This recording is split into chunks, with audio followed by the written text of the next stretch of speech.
What happens if the caregiver becomes the one in crisis?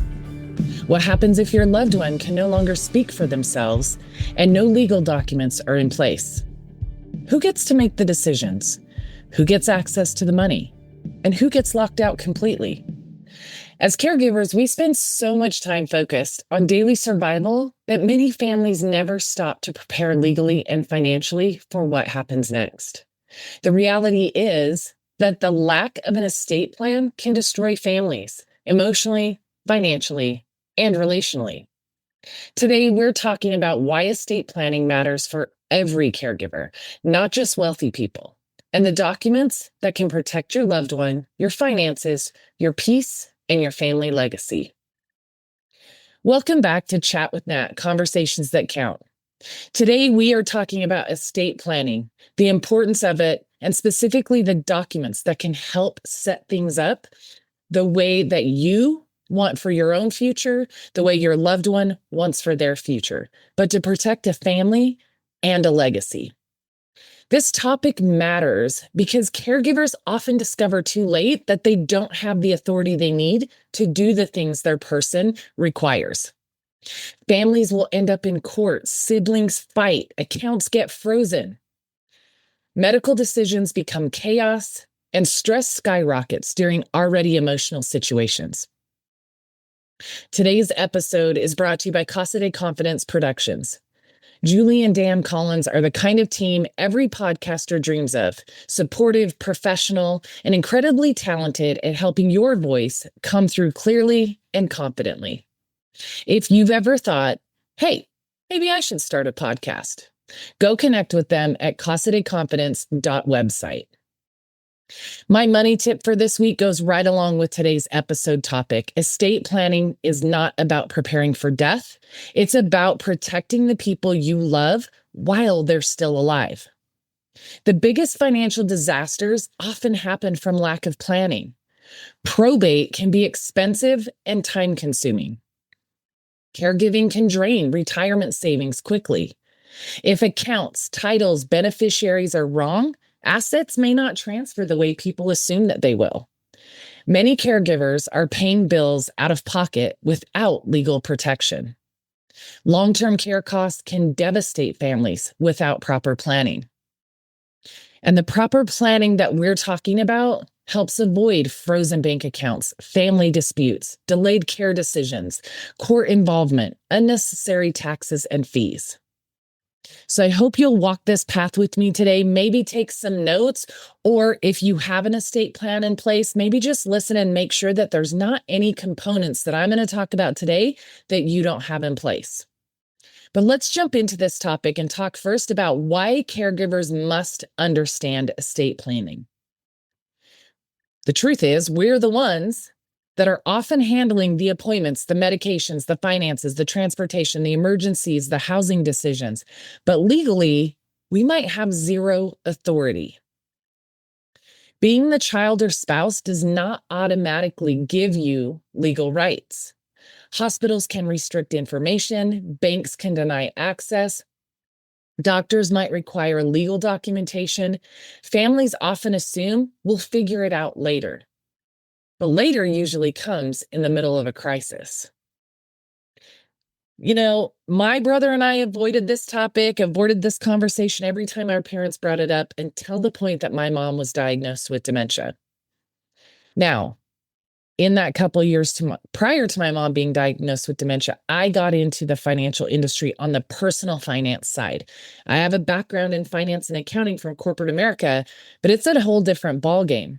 And I had learned a lot about the importance of things. And so as soon as we knew that we were on a path that was going to lead us down a lot of the issues or progression or lack of memory, all of the things that can create these problems for families, we got to work and we got all of the documentation put in place that we need.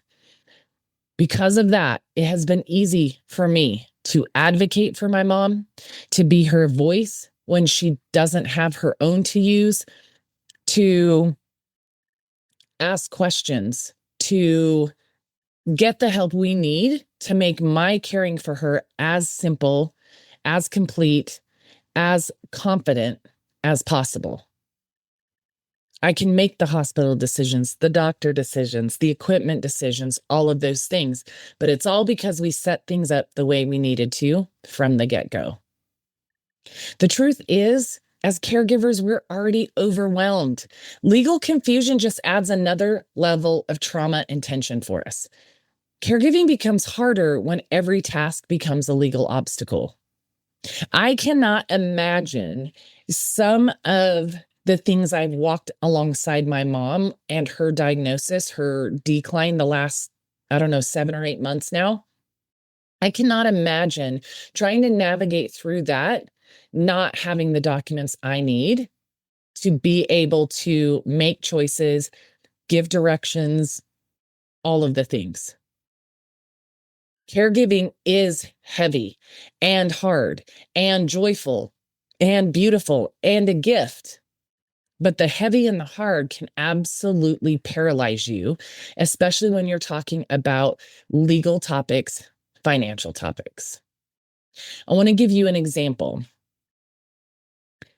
If my mom did not have a power of attorney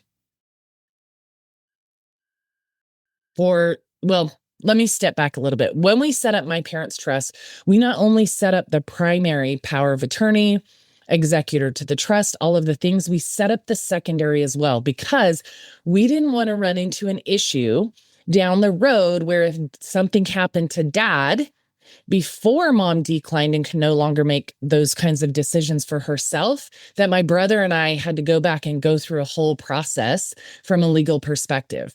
So on my mom's side, my dad is primary on everything. My brother and I together are secondary. On my dad, I am primary, my brother is secondary because my mom can't make those decisions. Okay. So we have those backup things in place. We have all the documents. But if my mom had dementia, but no power of attorney, and my dad became incapacitated unexpectedly, and my brother and I did not agree about care, we would be running into a lot of issues. There's also times that one sibling is caregiving while another is controlling the finances. That can be a nightmare when, as the caregiver, you need different things, and that other person is maybe questioning everything or maybe trying to figure out where the money's at, how to access it, all of that kind of stuff. Or what if a caregiver loses access to accounts that they're using to get supplies, to pay expenses? Those are nightmare situations that in the caregiving communities I'm in, I hear of all the time. And I wanted to make a point to talk about the kinds of things you need to have in place on a podcast that will hopefully help listeners. So, first thing, core estate planning documents every family should know about and have in place. Number 1, a will. It says who receives your assets. It names guardians for minor children. It helps direct your wishes. It does not avoid probate. And outdated wills can create huge problems. For example, let's say your parents put a will in place when you and your siblings were little, but your parents have since gotten divorced and remarried, but they never changed the way they had things set up in the will to begin with. That's an absolute nightmare situation. Or they set everything up when they just had 2 kids and they had 3 more and never updated things to include those additional children. Having a will prevents confusion and conflict after a death. It helps protect sentimental items and family property. I do not recommend to my clients, my financial clients, that they have only a will. I recommend they get a trust, which is the next thing I'm going to talk about. And in that trust, it includes a will.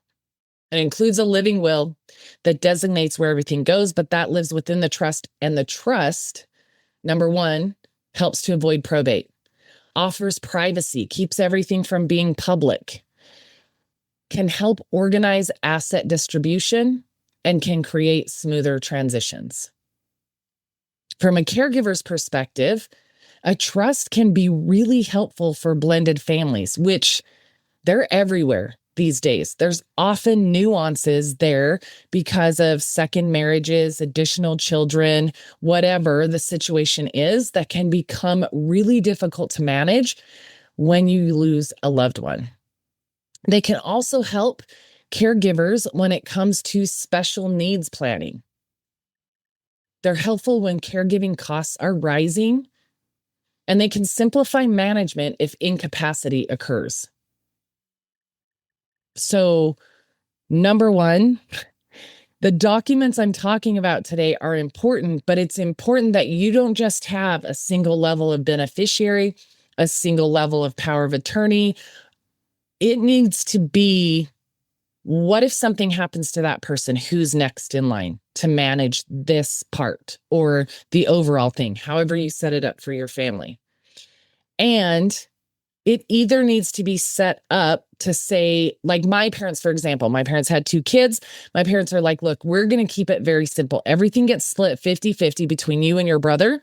You can take care of your kids with the half that you get, however you want to, but we're going to keep it very simple.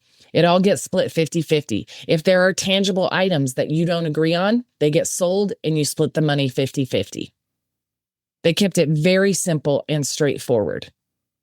Okay, so, you could always say all assets are to be sold and divided equally amongst the children. Okay, well, that's great if your parents stayed married and only have so many children, but in blended families, that can still create issues. So it's really important to think through all those nuances as you're putting a trust together so that it does exactly what you wanted it to do. Not everyone needs the same kind of trust either. So it's important to work with somebody who understands estate planning and can help navigate what your situation is to set up the correct kind of trust for you. Estate planning should absolutely be personalized. It should not just be, it looks the same for everybody.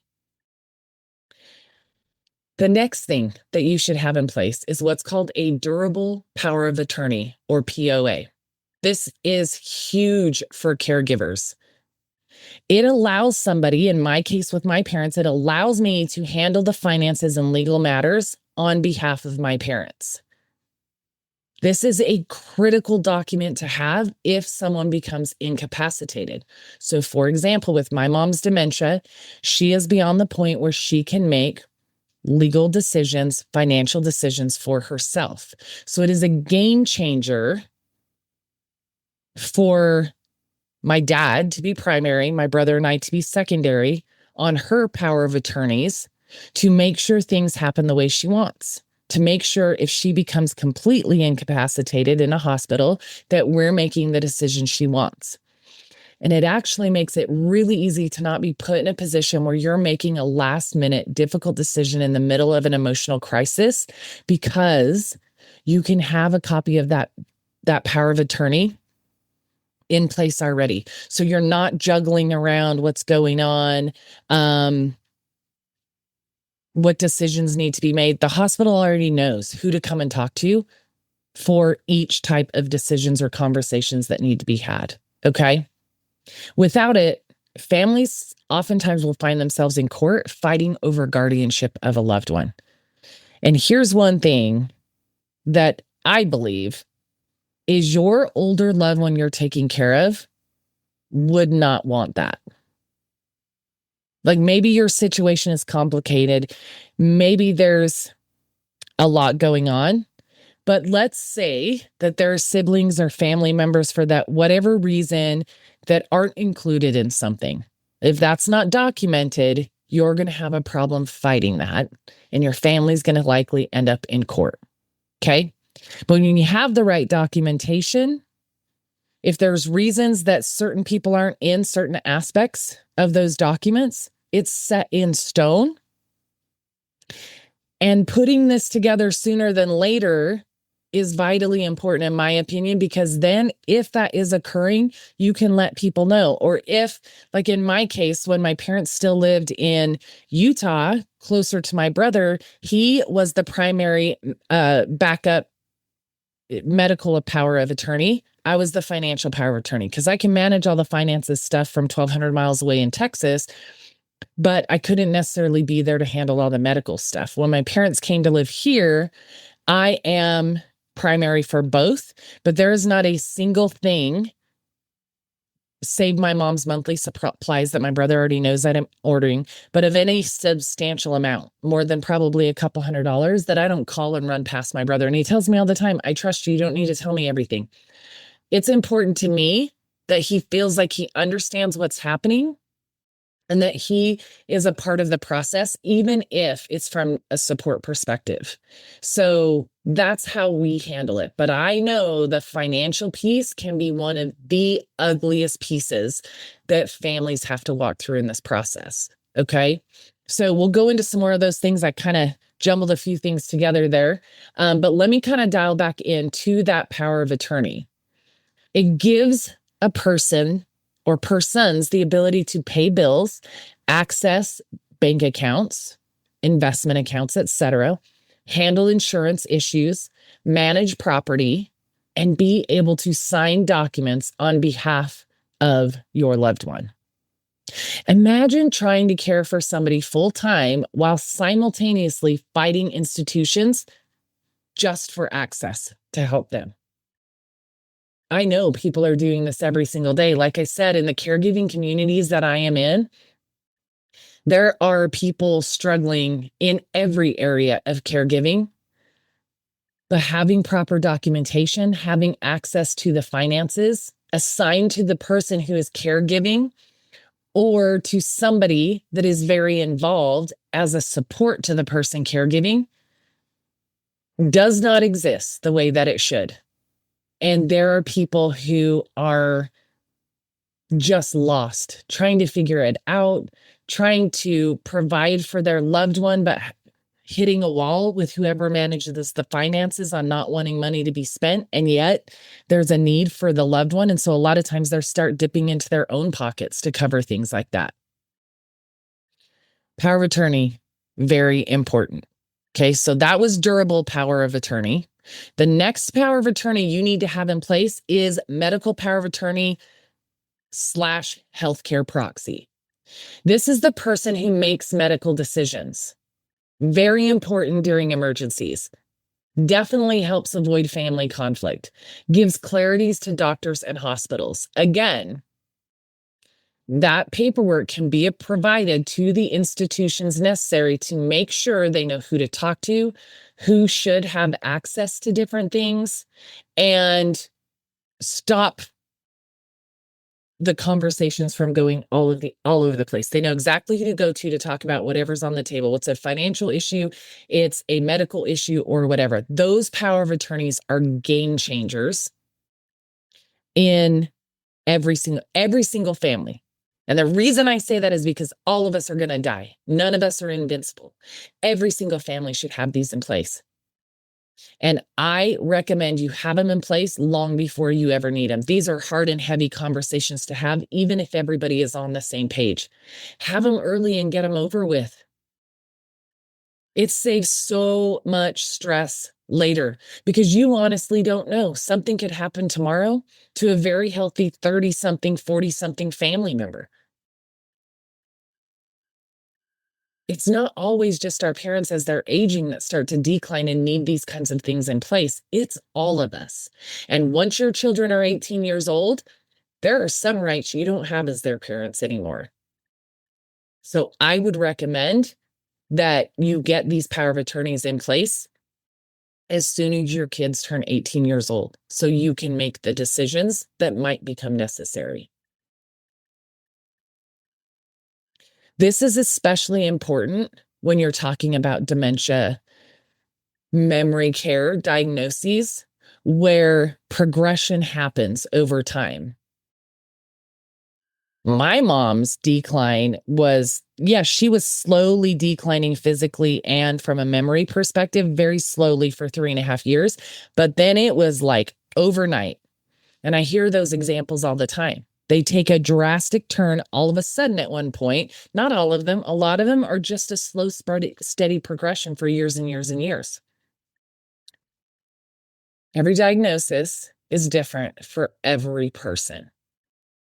But it is so important because the need to put these in place before cognitive and communication abilities decline is so vital. It is so important because once they can no longer make those decisions, you've got to go to court to get court-ordered documents put in place so you can make the decisions that you need to. And they may not follow what your loved one would have wanted. So absolutely imperative that you have those documents. Now, I said within a trust, there is a living will / advance directive. This covers the will piece. So when you get a trust, you get all the things you need. When you get a will, you get a will. Who do you want things to go to? That's pretty much what a will does, right? As far as assets, money, etc. Now, a living will is going to include your end of life wishes. Do you want to be cremated? Do you want to be buried? Do you want your body donated to science? Do you want to be an organ donor, etc.? It dictates whether or not you want CPR administered in certain situations, if you want feeding tubes, ventilators, interventions. It prevents your family members who are standing beside you in a tragedy from having to try and guess what it was or is that you would want. You know, even in this process with my mom with hospitalizations, you know, I go in and I have the clergy come in and talk to me, all the different things from the hospital. And they're saying, you know, what do your parents want here? What do your parents want there? And I know the answers to those things because we talked about it and because it is documented in writing. And sometimes in the midst of emotional stuff going on during hospital visits, my brother has reminded me, Nat, we don't have to carry the weight of making that decision because it was already made. You know, when a hospital comes in and validates with you that your loved one doesn't want to be put on dialysis, they don't want feeding tubes, they don't want ventilators. I'm not making this decision. I'm reinforcing the decision that my parents made while they still could. Now, my dad could still make those decisions, but in my mom's case, and my brother is constantly reminding me that I don't have to carry the burden and the heaviness of some of these things because those decisions were already made and put in place. My job is just to make sure we're honoring them. His job is to make sure that we're honoring them. We're following through with what our parents wanted and what we would promised we would do for them. One of the hardest things a caregiver can carry is, am I making the right decision? I cannot imagine. Look, even when or if a time comes that my mom becomes unresponsive at home or my dad becomes unresponsive and the EMTs come. Now, I will say this too. You do not just need a healthcare directive. You also need an out-of-hospital DNR. If your parents want a DNR, do not resuscitate. A significant amount of states require an out-of-hospital one. So we had the standard one in their trust that I provided to the hospital.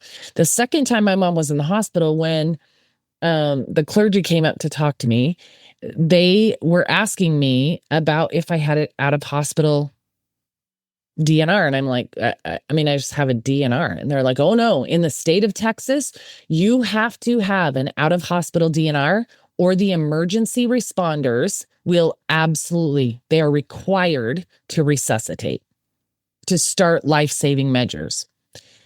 The benefit was the hospital provided that. She brought up a witness, had the document. I was able to sign it, get it witnessed. The hospital provided me with copies. So there's a copy sitting right inside the room where my mom is, that emergency personnel would be coming into, that I can hand them upon arrival. And based on their analysis of what's happening in any given situation, It gives them the information of where to stand down. Now, is it still going to be hard to know I'm handing them this paper that says, don't do all the things for my mom? Of course, it's still hard, but it's her decision, not me making it. There is so much guilt. I've talked about this probably in some way or another in every single episode I talk about caregiving in, which is pretty much all of them these days. There's so much guilt already there. We put guilt on ourselves that isn't even ours to carry as caregivers. Without this documentation, that would be 10, 20, 100-fold. I absolutely believe that. And then you've got the family disagreements. Well, look, if your parents put their documents in place, your family can be upset with you, but it's not you making the decision. It's the decision that your loved ones made. And then just the emotional burden of uncertainty. What should I be doing in this situation? That 100% leads to the guilt in every single thing. Gosh, did I handle hydrating my mom well today? Did I handle feeding my mom well today? Did I keep my mom comfortable all day? Like all of those little thoughts will pop up on the daily. When you're talking about big things, medical decisions, financial decisions, that burden is exponential. So not knowing what your loved one would want just makes it that much heavier. Okay? I want to shift now and talk about beneficiary designations. This is a huge area that gets missed. First of all, you've got life insurance, retirement accounts, annuities, bank accounts, transfer on death accounts. They all have beneficiaries, and they may be different. Or the percentage split between beneficiaries may be different. Who knows? That's all based on how the person set them up. Okay. But keeping those beneficiaries accurate is important. For example, there was a time my son's father was the beneficiary on my life insurance policy. We were married. He was the beneficiary on my medical insurance, on my life insurance through work, all the different things, my bank accounts, my investment accounts, everything. When we got divorced, if I did not update the beneficiary, when I passed, that would have all gone to him. In my situation, if my son was less than 18 years old at my passing, my brother would have been my primary beneficiary with my son as the secondary. And my brother had the instructions on how to manage those accounts or those funds until the point that my son became an adult. And then my trust designated, here's the breakdown of how that pays out to my son in increments over an extended period of time. I have enough life insurance that I would want that handed to an 18-year-old. My son's 25 now. I wouldn't want him handed over $1 million in one lump sum all at once. And my son's got a pretty good head on his shoulders, but he's also 25. So it breaks up in portions and pays a portion at 25. Now updated because he is 25. It pays a portion at 25, a portion at 30, and the balance at 35. Because the importance of how we plan, the way that we handle money, our level of maturity shifts a lot. It did for me between 25 and 35 years old. And then there are portions of that would stay within my trust to continually take care of different things like education, down payments on homes, and things like that for future generations. Beneficiaries override wills. Let me say that again. Beneficiaries override wills. So let's say I had updated my will to take my ex-husband out of it and put my brother in, but I had not changed the beneficiary of my life insurance policy. That money would have went to my ex-husband. It would have overrode the will if I only had a will. Okay? Beneficiaries, life insurance, All of those accounts we talked about, life insurance, retirement accounts, annuities, bank accounts, transfer and death accounts. Those accounts don't go through probate because they have beneficiaries. The only time that they're going to go into probate is if you have it set to go back to your estate and there's no estate plan, or if all the beneficiaries maybe have passed, right? But as long as you keep those beneficiaries up, those are always going to stay outside of the probate realm, even if a trust is not in place. I already talked about ex-spouses still being listed on things. Another big one we see is no contingent beneficiaries. Again, anything can happen to any one of us at any given time. We may get called home. If you don't have a backup beneficiary and you pass, again, like I was just saying, there's nowhere for that money to go. It goes back into your estate, goes back through probate if you don't have an estate plan in place, etc. It can create problems when there is unequal planning unintentionally, meaning you plan for, like I was saying earlier, your first couple kids you have, but then you have more kids and you don't really put a plan in place, but your first two kids were named at the breakdown of everything, and now your other kids are not named at all. There's a million different scenarios that can fall into that, but that's a pretty easy example. You didn't intend to plan unequal for your children. It wasn't intentional. They weren't around yet, but you never went back and cleaned that up the way you had wanted it. And then there's also outdated paperwork, just for whatever reasons. There could be a million things. It's always important to make sure that whenever there is a major life change, you review beneficiaries, a marriage, a divorce, a death, an adoption, whatever it might be, that you that you update beneficiaries, you update your trust package. Okay.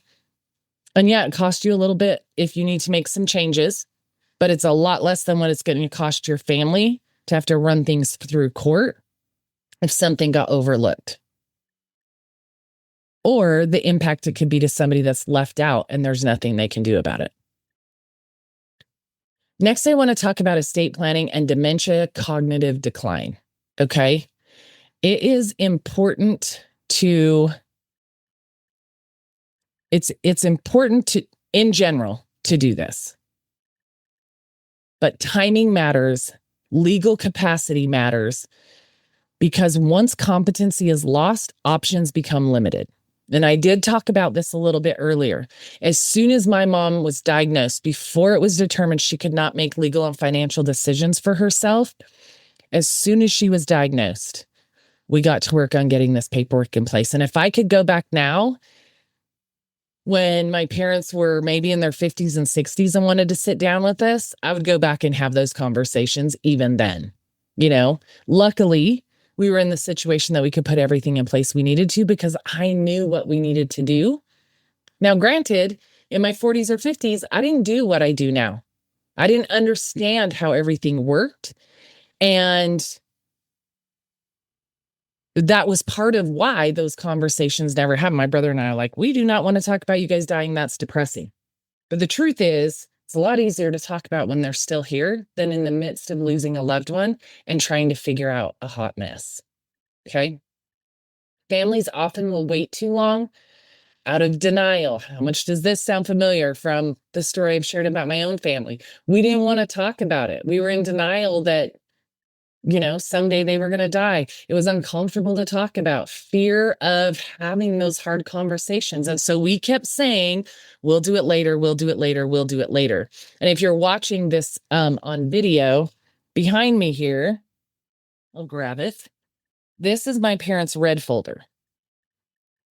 For at least a decade, every time I went into town, because I lived out of state, my parents would say, hey, let's pull out the red folder. And we'd be like, no. I still keep that red folder for that reason. There's a little sentimentality to it now, but also to point out, like, look, having your stuff in a red folder, just in a red folder, or purple folder, whatever color your folder is, doesn't cover all your bases, okay? And my parents had all the documents in there of everything they had, their assets, their funeral planning, all of the things, but they didn't have a trust. They did have a will, but it was extremely outdated and they did not have a trust. Those early conversations matter. Yes, they're going to be emotional, but when that emotion you're going to handle 20 years before something happens is going to be less overwhelming than the emotions you will have in the middle of a crisis trying to make those decisions. Okay. Planning these things before crisis occurs preserves dignity. And putting these things in place removes the pressure from emergency decisions having to occur. If you want to talk about the guilt, am I making the right decision? As I mentioned earlier, that's where it is, right there. And if you don't have, even more than the financial piece, I think knowing what my parents do and don't want from a medical perspective is because now we're blessed. My brother and I have a great relationship. We've always said we're not fighting over anything. If we both want the same thing, if the option is selling it and splitting the money, I would be like, take it, brother. And he would be like, you can keep it, sis. Right? But not every family is like that. And so, early conversations, preserving dignity by planning ahead of time and removing pressure from emergency decisions having to be made, game changers as a caregiver, just as a family member in general, right? Like I said, we're all going to pass at some point, whether we need caregiving or not on our way back home in the future.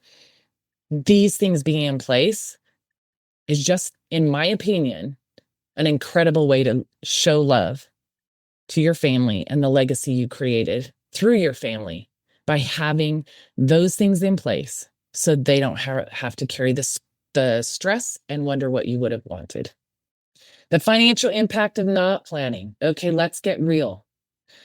Cost of long-term care, legal battles, probate delays, family financial strain, caregivers leaving the workforce and not being able to make ends meet, retirement depletion, out-of-pocket caregiving expenses. Those are all a reality. Again, things I see every day amongst the caregiving groups that I am a part of. How am I going to pay for this long-term care that my loved one needs? How am I going to pay for an attorney to put the documents in place that we need or to get guardianship? How are we going to pay for our loved one's funeral when everything they have is now wrapped up in a probate legal process? All of the things. How am I going to afford my life if I leave work to take care of my loved one? All things that you should be thinking about, planning for, and making sure you're financially prepared for. Many caregivers reduce their work hours. Something I see all the time. Even for me, with my mom's decline, my work hours have shifted the last few months because of the level of care she needs now versus what it was prior to that. So even owning my own business that allows me to work from home and caregive for my mom, both my parents, but really hands-on with my mom, I've had that impact of reducing my hours. And then what about saving for retirement? If you leave work, a lot of people are only saving through a 401k. So if you leave work, you're not saving for retirement any longer. And then there's the draining emergency funds, like I said, because you start paying out of pocket for things because you don't know where the money is or how to access it. And so you end up taking on debt to provide for your loved one, because I'm pretty sure most people wouldn't just set them out on a street corner and leave them there. Wouldn't just leave them in their home that's unsafe for them, untaken care of, unfed, uncared for, right? So we're going to figure it out. And that usually means we're going to go into debt. We're going to drain our own retirement accounts, whatever that looks like, whatever we have to do. Because that's our mom, our dad, our sibling, our child. A lack of planning doesn't just affect the person that needs care. It can financially impact a family for generations. Some of the difficult conversations that families avoid, and I talked about this a little bit before, but let me give you really the nitty-gritty things. I talked about power of attorney and healthcare directive. Okay, let's get real specific. Topics families need to discuss but typically avoid: end of life wishes. Do they want to be resuscitated? Do they want to be kept alive by machines? Do they want life-saving measures? Do they want a funeral? Do they want to be buried or cremated? All of those things should be discussed ahead of time. The finances, absolutely without question. And I've talked pretty in depth about that part. What their medical preferences are, funeral wishes, long-term care desires, who will help, who has authority, what happens if the caregiver burns out. Those are conversations people aren't having, in part because they don't know they need to be having them. Also, because they don't want to be having them. But neither of those make the situation better in the future. Both of those situations actually make things heavier, harder, and more volatile in the future. The fear we may have in having those conversations does not stop the reality that there will be a time that we get to the place that those decisions need to be happening. Avoiding those conversations creates bigger crises later. So how can you have some of those conversations? Ask the question: mom, dad, sibling, whoever, spouse, what matters most to you if your health changes? What kind of care would you want? Who do you trust making your medical decisions, your financial decisions? Do you have any of the documentation in place for that? When was it last updated? And where is that documentation located? One of the things that I help a lot of my clients with as a wealth strategist is I am not an estate planning attorney, but I have connections to estate planning services that I can connect my clients with. We can make sure all their financial things we're setting up are included correctly in the paperwork that they're putting together. But part of their overall financial plan is to make sure that they have a complete and robust trust that handles all their assets. Even if you think, I don't have enough to worry about. Do you own a house? Do you own a car? Do you have any money in the bank? All of those things are going to be affected. Okay. So what do you have in place and where's it located? Estate planning is truly an act of love. It's one of the biggest things you can do for your loved ones when they're carrying the weight of losing you at some point in the future. Estate planning says, I love you enough to prepare in advance. I don't want you to have to guess what I would want. I don't want you fighting. I want you to be able to protect your own peace in whatever that journey looks like in the future. The greatest gift that caregivers can receive is clarity, not perfection, not unlimited money, clarity.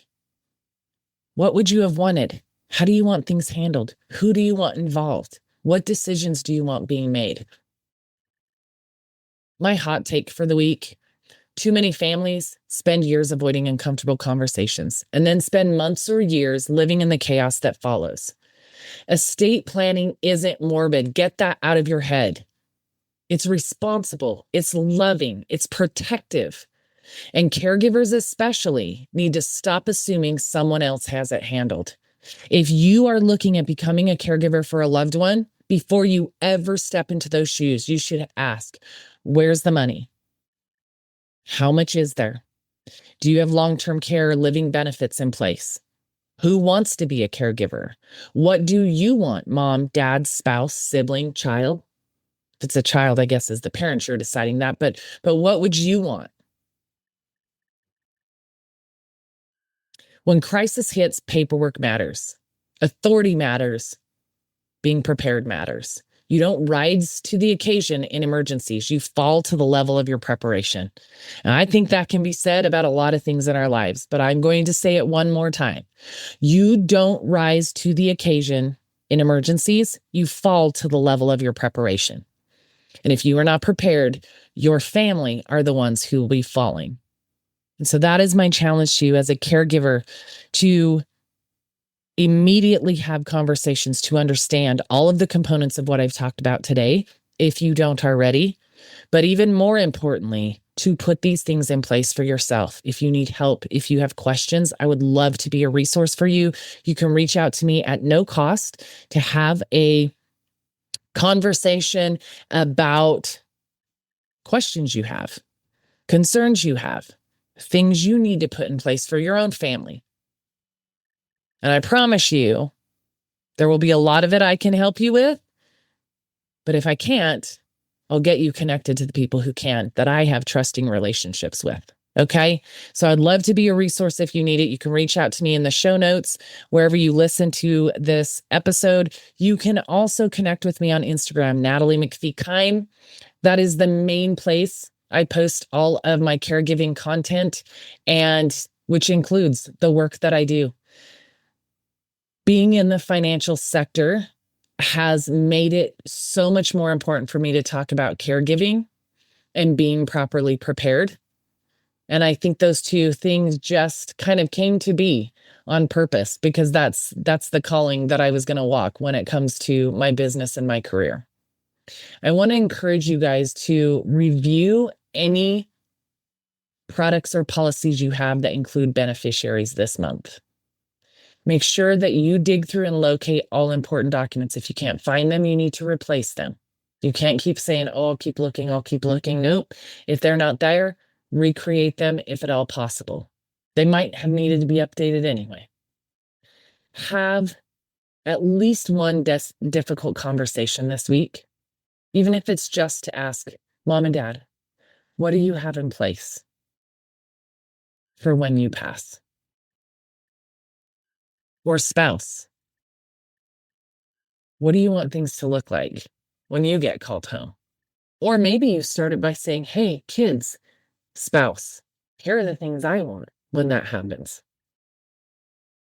Meet with an estate planning professional. Again, if you need help connecting with one, I can provide that for you. I'm happy to do that. There's no cost to connect you over there. And then based on your conversation and what you want to put in place, they'll go over all of that with you. Make sure you're reviewing any long-term care or living benefit plans you have, whether they're standalone or attached to life insurance policies. And yes, you can get long-term care or living benefits attached to a life insurance policy. It actually costs you less for your long-term care and living benefits to put them in place that way. And what it means is that you can tap into the death benefit of your life insurance while you're still alive, should you need that care, instead of buying a standalone long-term care policy that if you never use, all the money you paid for it is gone. Okay? So sit with somebody and understand what's available to fill in any or all of the gaps that you and your family members might have. Make sure you're organizing passwords, accounts, policies. Create a caregiving emergency binder, and make sure that you don't just have one person that knows where that is. Share that with a couple of people, your beneficiaries, and then your contingent beneficiaries, the executor of your trust, whatever that looks like. But make sure people know where to find that pertinent information, because having that at your fingertips in the middle of a tragedy is a game changer. I want to thank you guys for being here with me today, talking about these things. Even maybe listening to this might have triggered, hopefully it triggered something in you to take action. It may have triggered in something in you that you're like, I'm just not ready. Please reach out to me to have a conversation if you feel that way. They are not fun conversations. They never will be. But I promise you they're easier now than later. So if this episode helped you, please share it with someone caring for aging parents, a spouse, or a loved one. These are the conversations families need to have before crisis forces them to. Last week's episode, I talked about advocating as a caregiver. And if you haven't listened to that and you find yourself in caregiving shoes trying to figure out how to find your voice or speak better for your person, please go back and listen to that episode. And next week, I will be sharing the process that I went through with my entire family who was in town last week in pre-planning the details of Mom's funeral. We don't know if we have weeks, months, or years with her. But one thing that hit me is when that does come, if Dad's still here, which at this point, I don't see why he wouldn't be, I'm going to be trying to support him through that process and trying to manage my own way through my grief. And the last thing I want to be trying to do is throw together a funeral that truly honors my mom.